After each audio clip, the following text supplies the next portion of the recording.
Hello friends, कैसे आप लोग। आशा करता आप सभी अच्छे होंगे, मस्त होंगे, तंदुरुस्त होंगे और अच्छे से स्टडी करे होंगे। तो चलिए फ्रेंड्स, आज हम इस वीडियो में कराने वाले हैं, आप देख रहे हैं बिहार डीएलएड एग्जाम 2025 का है सोशल साइंस, जो कि आपका यहाँ से कंटिन्यू क्लास हो रहा है।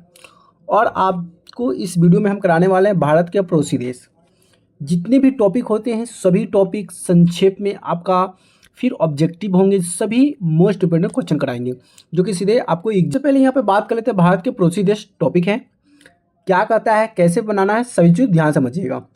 भारत के पड़ोसी देश स्थित एवं विस्तार की हम बात करते हैं और एकदम पूरा टॉपिक जो होगा एकदम मोस्ट इंपोर्टेंट होगा। भारत दक्षिण में स्थित है। भारत कहाँ पे स्थित है? दक्षिण एशिया में स्थित है। इसकी सीमाएं 7 देशों से मिलती है। और भारत जो है कितने देशों से मिलता है? तो भारत जो है 7 देश से मिलता है, मतलब उसके सीमा जो होता है ना, सीमा रेखा 7 देश से सीमा रेखा मिला हुआ है। पहले हम बात करते हैं पाकिस्तान। पाकिस्तान जो है पश्चिम में स्थित है, सीमा जम्मू कश्मीर, पंजाब, राजस्थान और गुजरात से मिलता है। मतलब भारत है, यहाँ पे मान लेते हैं कि ये भारत है, ठीक है। और यहाँ पे है पाकिस्तान, कहाँ पे है? ये पाकिस्तान है, इधर है। तो पाकिस्तान जो है ना, इसी के इलाका में यहाँ पे पड़ जाता है जम्मू कश्मीर, यहाँ पे पंजाब, फिर यहाँ पे राजस्थान और यहाँ पे गुजरात पड़ जाता है। तो ये सभी जो इलाका जो है ये पाकिस्तान वाले क्षेत्र से लगे हुए रहते हैं, ठीक है। अब दूसरा जो है ये चीन पड़ता है। कहाँ पे है? चीन। और चीन जो है उत्तर के स्थिति, मान लेते कि हम भारत का नक्शा ले लिए।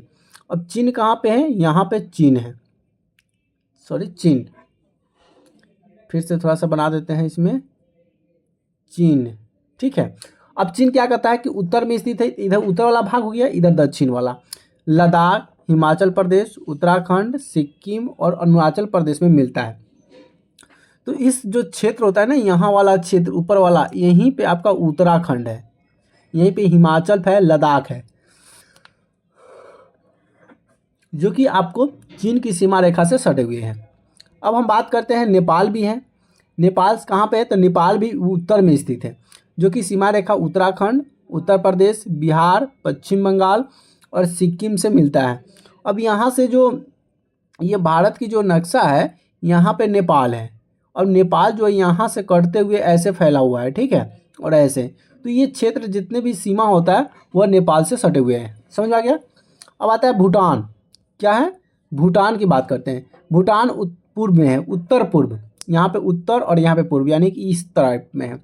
तो उत्तर पूर्व में स्थित सीमाएं रेखा जिसके सिक्किम है, पश्चिम बंगाल, असम और अरुणाचल प्रदेश से मिला हुआ है। अगला है बांग्लादेश। क्या है? बांग्लादेश। बांग्लादेश जो है पूरब में स्थित है। मान लेते हैं कि ये भारत का नक्शा हो गया, इधर पश्चिम हो गया यानी कि वेस्ट, इधर हो गया ईस्ट मतलब पूरब, वेस्ट मतलब पश्चिम। अब ये वेस्ट में करा है, पूरब में पश्चिम बंगाल, असम, मेघालय, त्रिपुरा, मिजोरम से मिला हुआ है। तो इस क्षेत्र में जितना भाग है उस क्षेत्र में बांग्लादेश मिला हुआ है। अब है म्यांमार बर्मा, जो कि पूर्व में विस्तृत सीमा है, जो कि अरुणाचल प्रदेश, नागालैंड, मणिपुर और मिजोरम के भाग से मिला हुआ है।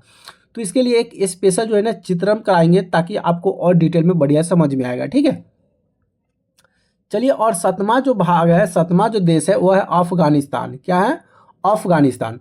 भारत और अफगानिस्तान के सीमा पाकिस्तान और अधिकृत कश्मीर पीओके से लगती है, यानी पाकिस्तान से लगता है। भारत और अफगानिस्तान की जो सीमा है पाकिस्तान और जो कश्मीर जो है पीओके उससे बस लगा हुआ रहता है, ठीक है। इसके अलावा भारत के समुद्री पड़ोसी देश श्रीलंका और मालदीव हैं। अब ये पड़ोसी देश, भारत के पड़ोसी देश ये भी है श्रीलंका, लेकिन कैसी देश है? समुद्री, यानी कि समुद्र के तट से होते हुए जाता है श्रीलंका, इसलिए समुद्र जो है, श्रीलंका जो है समुद्र का हमारा पड़ोसी देश कहा जाएगा, ठीक। तो चलिए, यहाँ से आपका जो पड़ोसी देश है जितने भी मोस्ट टॉपिक थे यहाँ से कवर करा दिए। अब इसके अलावा आपके जो क्वेश्चन होंगे VBI, वो क्वेश्चन यहाँ से आपको देख लेते हैं, 25 क्वेश्चन, ठीक है। तो चलिए यहाँ से 20 क्वेश्चन जो करवा देते हैं, मोस्ट इंपोर्टेंट क्वेश्चन होंगे, जो कि आपको एग्जाम में आपको इस टॉपिक से क्वेश्चन देखने को मिलते हैं, ठीक है। तो थ्योरम पढ़ लिए, थ्योरम पढ़ने के बाद आपका उसी थ्योरम से रिलेटेड आपका देखिए कैसे क्वेश्चन घुमा फिरा कर क्वेश्चन बनाया जाता है, ठीक है। तो चलिए यहाँ से स्टार्ट करते हैं। पहला क्वेश्चन, भारत की सीमा कितने देश से मिलती है? इसके पहले जितने भी थ्योरम पढ़ाए हैं, थ्योरम बढ़िया से पढ़ लिए हुए हैं, तब उसका आंसर देना है। तो हम बताएं कि भारत का जो सीमा रेखा है वह 7 रेखाओं से मिला हुआ है। कौन सा रेखा है? 7 जो है ना, 7 सीमा से मिला हुआ है।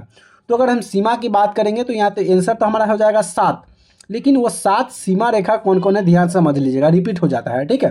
पहला होता है पाकिस्तान, अगर हम शॉर्ट में अगर लिखना चाहे ना तो पी लिख लीजिएगा, ची लिख लीजिएगा। पी से पाकिस्तान, ची से चीन और एन से हो जाएगा नेपाल, उसके बाद बी से हो जाएगा भूटान, उसके बाद फिर बी एस से भूटान, फिर बी से हो जाएगा बांग्लादेश। तो हम क्या करते हैं बी लिख देते हैं, याद कर लीजिएगा। बी से भूटान और फिर बी से हो जाएगा बांग्लादेश, और एम होता है, क्या होता है, एम से म्यांमार हो जाएगा और अफगानिस्तान एस हो जाएगा। तो यहाँ पे क्या हो जाएगा ICNBBMA, ठीक है। इसको याद कीजिएगा, शॉर्ट ट्रिक हो जाएगा, मोस्ट इंपोर्टेंट क्वेश्चन हो जाएगा। क्या क्वेश्चन होगा कि भारत की सीमा कितने देशों से मिलती है, तो ये 7 देशों से। कौन कौन देश है, PCNBBMA। आप जब इसको याद कर लीजिएगा तो आसानी हो जाएगा। क्या क्या क्या है, पी का मतलब पाकिस्तान, ची से चीन, एन से नेपाल, बी से बांग्लादेश और बी से भूटान, BS से भूटान होता है, ठीक है, और एम से म्यांमार और ए से अफगानिस्तान। तो इसको याद कर लीजिएगा, PCNBBMA, ये ट्रिक हो गया 7 पड़ोसी देशों के नाम। अब चलिए क्वेश्चन नंबर दूसरा देख लेते हैं। क्वेश्चन नंबर दूसरा ये रहा आपके सामने। क्वेश्चन नंबर दूसरा क्या कहता है कि भारत का सबसे लंबा अंतर्राष्ट्रीय सीमा रेखा, भारत का सबसे लंबा अंतर्राष्ट्रीय सीमा किस देश से लगती है। तो भारत का सबसे लंबा जो अंतर्राष्ट्रीय सीमा जो रेखा है ना वो बांग्लादेश से लगती है। किससे लगती है, बांग्लादेश से, क्योंकि बांग्लादेश जो है ना भारत से एकदम बहुत लंबे से सटा हुआ है, क्योंकि कभी कभी ना ये भारत का ही अंग हुआ करता था बांग्लादेश और ये पाकिस्तान, लेकिन बंटवारा हुआ तो सब अपना अपना देश मांग लिया कि हमें एक देश दे दो, हम अपना जो मुल्क होगा वो मरेंगे। जैसे कि हमारा जो संविधान जो है एक पाकिस्तान बना था, तो पाकिस्तान किस आधार पर पाकिस्तान बट गया, तो ये धर्म के आधार पर। भारत के जो मुसलमान थे, तो भारत के जो मुसलमान थे ना, तो यहाँ पे बंटवारा किया कि हम यहाँ के जो निवासी जो हैं हमें एक भाई पाकिस्तान दे दो, हम पाकिस्तान में रहेंगे, हम वहाँ पे सिर्फ मुसलमान रहेगा। तो जब बंटवारा हुआ तो यहाँ पे सभी मुसलमान पाकिस्तान के उधर बंटवारा हुआ, उधर के मुसलमान उधर रह गए, लेकिन यहाँ के जो मुसलमान थे यहीं पे रह गए और इनका मकसद था कि नहीं हम भारत का है तो भारत के लिए जिएंगे मरेंगे। लेकिन अब यहाँ का जो मानसिकता है मुसलमानों का, ये वो कहीं पे रहे, वो अगर अपने देश के प्रति नहीं रह सकता। कुछ कुछ मुसलमान हैं जो हमारे अपने भारत के लिए, अपने देश के लिए बहुत कुछ करते हैं, न कि बाकी जो है ऐसे ही होता है। तो बहुत सारे मुसलमान धर्म के आधार पर बंटवारा हुआ, मुसलमान सब अपना देश ले लिया, लेकिन हिंदू सिख ईसाई जो है कोई धर्म नहीं, कोई अपना देश नहीं माना, अपना भारत देश में ही रहता है। तो याद रखना है कि भारत का जो लंबे सीमा रेखा से जो सटा हुआ राज्य देश है वह बांग्लादेश है। कौन सा है, बांग्लादेश आंसर हो जाएगा। चलिए क्वेश्चन नंबर नेक्स्ट ये रहा आपके सामने। क्वेश्चन क्या कर रहा है कि भारत और चीन के बीच कौन सी प्रमुख सीमा रेखा है। तो देखिए भारत और चीन के बीच ना रेखा है, मान लेते हैं कि यहाँ पे भारत है और यहाँ पे चीन है, तो यहाँ पे एक रेखा है, बॉर्डर बनाया गया है। इस रेखा का नाम है मैकमोहन रेखा। क्या नाम है, मैकमोहन रेखा है। और यही पाकिस्तान के अगर देखी जाए तो यहाँ पे है कर्क रेखा, ठीक है, कर्क रेखा है। तो यहाँ से मैकमोहन रेखा हो गया, इसको याद रख लीजिएगा। चलिए अगला क्वेश्चन आपके सामने ये रहा। क्वेश्चन क्या रहता है, रेड क्लिप रेखा।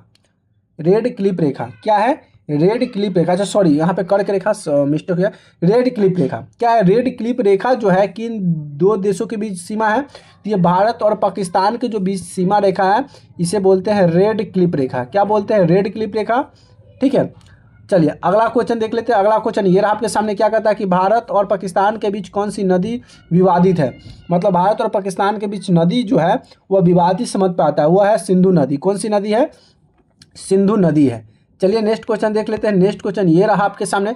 नेक्स्ट क्वेश्चन क्या कहता है कि भारत नेपाल की सीमा पर कौन सी प्रमुख नदी बहती है। मतलब भारत और नेपाल की जो सीमा रेखा है उस सीमा रेखा के पास में एक नदी बहती है, उस नदी का नाम क्या है। तो नदी के अगर नाम करेंगे तो वह कोसी नदी है। कौन सी नदी है, वह कोसी नदी हो जाएगी, ठीक है। तो यहाँ से बी द राइट आंसर हो जाएगा। चलिए क्वेश्चन नंबर नेक्स्ट देख लेते हैं। क्वेश्चन नंबर नेक्स्ट ये रहा आपके सामने कि डुरंड रेखा क्या है। डुरंड रेखा किन दो देशों के बीच सीमा रेखा है। डुरंड रेखा जो है ये दो देशों के बीच रेखा खींचा गया है। उस रेखा जो होगा डुरंड रेखा जो है पाकिस्तान और अफगानिस्तान पाकिस्तान और अफगानिस्तान के बीच रेखा है, उस रेखा को नाम बोलते हैं डूरांड रेखा। क्या है? डूरांड रेखा। याद रहेगा। चलिए नेक्स्ट क्वेश्चन ये आपके सामने क्या कहता है कि भारत का सबसे छोटा पड़ोसी देश कौन सा है? भारत का सबसे छोटा पड़ोसी देश जो हो जाएगा मालदीव हो जाएगा। कौन सा देश हो जाएगा? मालदीव हो जाएगा। याद रहेगा, सबसे छोटा देश है। चलिए नेक्स्ट क्वेश्चन आपके सामने ये रहा। नेक्स्ट क्वेश्चन क्या कहता है कि भारत का सबसे बड़ा पड़ोसी देश कौन सा है? भारत का सबसे बड़ा पड़ोसी देश की अगर हम बात करेंगे तो उस भारत का सबसे बड़ा पड़ोसी देश वो चीन है। चीन क्या है? पड़ोसी देश है, लेकिन सबसे बड़ा पड़ोसी देश है, सबसे बड़ा है। जनसंख्या की घनत्व से सबसे आबादी वाली, सबसे बड़ा जनसंख्या की घनत्व से चीन है, लेकिन क्षेत्रफल की दृष्टि से देखा जाए तो भारत है। चलिए नेक्स्ट क्वेश्चन आपके सामने ये रहा। नेक्स्ट क्वेश्चन क्या कहता है कि भारत और श्रीलंका के बीच कौन सी जल संधि है? और भारत और श्रीलंका के बीच एक जल संधि, उस जल संधि का नाम है पाल्क जल संधि। पाल्क जल संधि। चलिए नेक्स्ट क्वेश्चन ये रहा आपके सामने। क्या कहता है कि भारत और बांग्लादेश के बीच कौन सी नदी बहती है? भारत और बांग्लादेश के बीच जो नदी बहती है उस नदी का नाम है गंगा नदी। कौन सी नदी हो जाएगा? तो भारत और बांग्लादेश के बीच गंगा नदी बहती है। ठीक है। चलिए नेक्स्ट क्वेश्चन देख लेते हैं। नेक्स्ट क्वेश्चन ये रहा आपके सामने। क्या कहता है कि मैक मोहन रेखा किन दो देशों के बीच सीमा दर्शाती है? अब इसके पहले भी क्वेश्चन आया है। ये दर्शाती है भारत और चीन। क्या दर्शाती है? भारत और चीन के बीच को जो रेखा है उस रेखा को कहते हैं मैक मोहन रेखा। चलिए नेक्स्ट क्वेश्चन आपके सामने ये रहा। क्या कहता है अगला क्वेश्चन कि भारत और नेपाल के बीच कितने राज्य सीमा साझा करती है? मतलब कह रहा है कि भारत और नेपाल के बीच जो सीमा रेखा जो होता है, राज्य का सीमा रेखा, कौन कौन सा राज्य सीमा जो है ये नेपाल से छूता है? तो नेपाल से अगर छूता है तो वो 5 राज्य है। कौन कौन सा राज्य है? 5 राज्य। तो देख लीजिए, उत्तर प्रदेश हो गया, बिहार हो जाएगा, उसके बाद आपका बिहार के बाद आपका चल जाइए दक्षिण में, चल जाइएगा इधर साइड चल जाइएगा, आपका क्या पड़ता है उसको, झारखंड, तो भाई इधर आ जाएगा। तो इस तरह का जो क्षेत्र होगा वहाँ पे जो है ना पश्चिम बंगाल इस साइड में जो आता है, इस सब क्षेत्र हो जाएगा, गुजरात हो जाएगा, ये सब क्षेत्र आपका इस राज्य से मिलता है। ठीक है, बॉर्डर से। अगला क्वेश्चन ये रहा आपके सामने कि भारत और मेवाड़ के बीच कितने राज्य की सीमा है? भारत और मेवाड़ की बात करेंगे तो वो 5 राज्य सीमा जो रेखा है भारत के 5 राज्य मेवाड़ से जुड़ा हुआ है। तो सभी के बीच ना बॉर्डर होता है, नदियाँ होता है, जंगलें होती है और उसका बंटवारा रहता है। ठीक है। अगला कि भारत कौन सा देश भारत का समुद्री पड़ोसी देश है? तो भाई तो ये श्रीलंका है। यहाँ पे ये भारत है और भारत के छोर पर ये नदी है और नदी पर यहाँ पे बसा हुआ एक श्रीलंका है और ये सब पानी है। ठीक है। तो ये पड़ोसी देश है ना, समुद्र के एक तरफ श्रीलंका हो गया, ये हम हो गए, तो ये पड़ोसी देश है। याद आएगा, श्रीलंका। चलिए नेक्स्ट क्वेश्चन आपके सामने ये रहा। कहता है कि भारत और चीन, क्या है? भारत और चीन के बीच कौन सी प्रमुख विवादित भूमि है? तो यह है अरुणाचल प्रदेश। कौन सा है? अरुणाचल प्रदेश हो जाएगा। क्या हो जाएगा? अरुणाचल प्रदेश। चलिए नेक्स्ट क्वेश्चन देखते हैं। नेक्स्ट क्वेश्चन ये रहा आपके सामने कि भारत की सबसे छोटी अंतर्राष्ट्रीय सीमा किस देश से लगती है? भारत की सबसे छोटी जो है अंतर्राष्ट्रीय सीमा जो रेखा है ये कौन सा देश से लगता है? तो ये अफगानिस्तान। क्या हो जाएगा? अफगानिस्तान देश से लगता है। सीधा राइट आंसर हो जाएगा। चलिए क्वेश्चन नंबर नेक्स्ट देखते हैं। क्वेश्चन नंबर नेक्स्ट ये रहा आपके सामने। क्या कहता है कि भारत और पाकिस्तान के बीच कौन सा बड़ा व्यापार मार्ग है? भारत और पाकिस्तान के बीच कौन सा सबसे बड़ा व्यापार मार्ग माना जाता है? तो वो हो जाएगा बाघा बॉर्डर। क्या हो जाएगा? बाघा बॉर्डर हो जाएगा। ठीक, बाघा बॉर्डर है जिससे भारत और पाकिस्तान के बीच व्यापार का मार्ग खुला हुआ है। बॉर्डर है, मतलब सभी बॉर्डर से व्यापार शुरू नहीं हो सकता है। एक बॉर्डर है जिस बॉर्डर का नाम है बाघा बॉर्डर, जो कि भारत और पाकिस्तान से बड़ा व्यापार मार्ग शुरू होता है। चलिए नेक्स्ट क्वेश्चन आपके सामने ये रहा कि भारत और नेपाल के बीच, क्या है? भारत और नेपाल के बीच कौन सा समझौता हुआ था? भारत और नेपाल के बीच एक समझौता हुआ था। उस समझौता क्या था? किस चीज़ की समझौता हुआ था? तो वो समझौता था 1950 शांति और मित्रता संधि। वो समझौता किया गया था कि अब जितने भी दंगाई प्रसादी है बंद कीजिए और शांति से रहिए, मित्र बनकर रहिए। तो ये समझौता हुआ था। काश ऐसे समझौता कोई समझ जाए। बांग्लादेश या पाकिस्तान ये कभी समझने वाला ही नहीं है। अगला क्वेश्चन आपके सामने ये रह गया कि कौन सा भारतीय राज्य बांग्लादेश के साथ सबसे लंबी सीमा साझा करती है? मतलब कौन सा भारत का राष्ट्रीय राज्य है जो बांग्लादेश के साथ वो बहुत लंबा सीमा तक वो गुजरता है और उसके सीमा सटा हुआ है बांग्लादेश से। भारत का कौन सा राज्य है? तो वो पश्चिम बंगाल है। इसीलिए तो बांग्लादेशी पश्चिम बंगाल में आकर घुस जाते हैं ना। मान लेते हैं कि यहाँ पर हमारा ये भारत देश है और यहाँ पे है बंगाल है, बांग्लादेश, बांग्लादेश है। अब यहीं से, यहाँ समुद्री से होते हुए और इस पश्चिम बंगाल है, अब इसी में आकर ये घुस जाता है। और वहाँ की सरकार ऐसी है कि उसको शरण भी दे देता है। पहले आता है गरीबी बनकर, फिर वहाँ पे बस जाता है और फिर अत्याचार मचा देता है। तो वहीं पे घुसता है सबसे ज़्यादा। तो आपसे क्वेश्चन पूछा जाएगा कि बांग्लादेश, भारत का राज्य जो है बांग्लादेश के साथ सबसे लंबी सीमा साझा करता है किसके साथ? तो वह साझा करता है पश्चिम बंगाल के साथ। ठीक है, इसलिए पश्चिम बंगाल में मुसलमानों की संख्या आबादी बढ़ गई है और उनका हुकूमत भी अब चलने लगा है। ठीक है, तो चलिए यहाँ से आपका 20 क्वेश्चन थे जो कि मैंने आपको पूरा करवा दिया, जो कि मोस्ट इंपोर्टेंट क्वेश्चन थे, जो कि आपको बिहार डीलेड प्रवेश परीक्षा समाज विज्ञान के लिए तैयारी के लिए एकदम उपयोगी हो सकते हैं और क्वेश्चन आपको एग्जाम में देखने को मिल सकते हैं। तो चलिए फ्रेंड्स, वीडियो के यहीं पर करते हैं अंत, फिर लेके आते हैं नए वीडियो में नए टॉपिक के साथ। तब तक के लिए जय हिंद, वंदे मातरम।